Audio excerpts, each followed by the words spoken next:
The sky's the limit when it comes to the work you want to put into your book's cover design. You can add textures to your background color or incorporate additional artwork into the piece. But this is a self-publishing tutorial, not a Photoshop tutorial, and so I will leave you to explore all that on your own.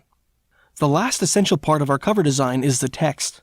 To create text, click the T icon in the left-hand menu. Click the canvas where you'd like the text to appear, and type a text you desire. You can change your text style, size, and color using the bar at the top. If you want to reposition your text, just click the cross with the arrows in the left-hand menu and drag it wherever you want. Be aware that your text must stay within the bounds of the orange line that borders the cover. In order to see this line while you are creating and positioning your text, click the color layer and then lower its opacity on the right-hand side. You can add text to your book's spine if it's large enough. You can also add text to the back of the book, but you will have to leave room for the barcode. When you've finished creating your book's cover, you'll need to save it as a PDF.